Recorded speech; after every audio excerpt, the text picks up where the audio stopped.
Typical day. Start off my mornings at 6:15. I wake up at 6:30. I get up about 7 o'clock. Making breakfast, getting Gavin together, getting myself together, getting him off to school. There's a 15-minute reading. He's at school by 8. I make breakfast for my fiance who goes to work, and I make myself some. I walk about 4 blocks to the train station. I usually go to the gym for about an hour. Takes about 30 minutes in the morning, from the red line to the orange line. Then after that, it takes about 10 minutes to get to campus. I'm in classes till 2. Go to class. After that, I have class. Come to work. I work for about 4 hours. After school, I'm at work, and I work till about 5:45, and then I go pick Gavin up at 6. I try to visit my parents. Tuesdays, I leave work at 7. Then Thursdays, I have a class after work, and I don't leave school until 10. We do dinner and homework and bath.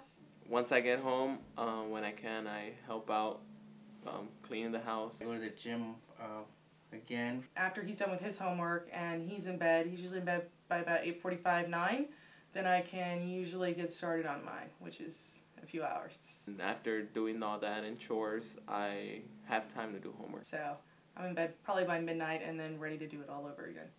I end up getting home about 9:30 at night at home. That's usually when I start doing my homework, and that's pretty much every day. And then the next day, it's pretty much the same thing all over again.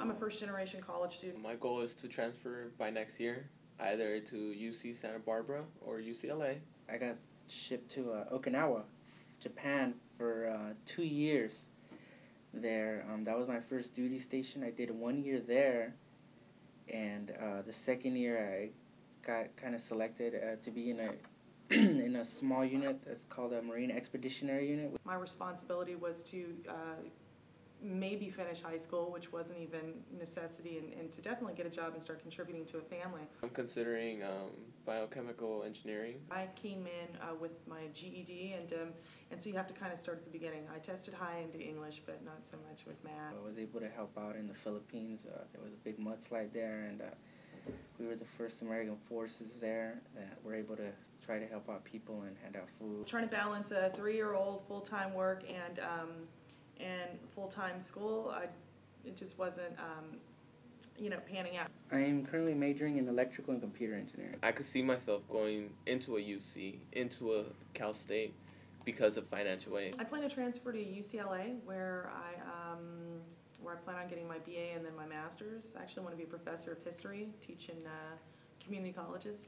Living with my parents. So I plan on transferring to Cal State LA.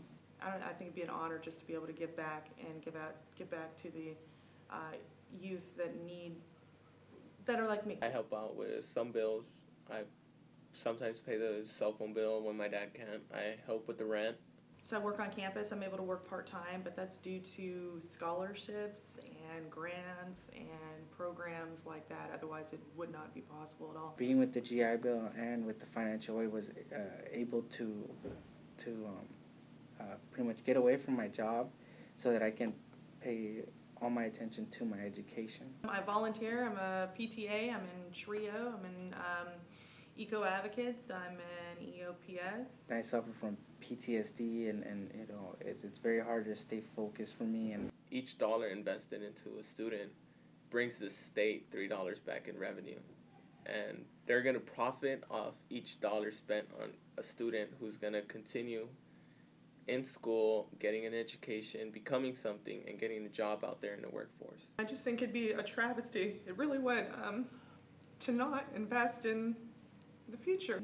I probably couldn't follow my education if they took that away. My GI benefits only last so long, and once that runs out, and if I don't have financial aid to fall back on, I will be in severe financial trouble. Everybody's deserving of an opportunity, of a chance, and most importantly of an education, because I feel like when you know better, you do better.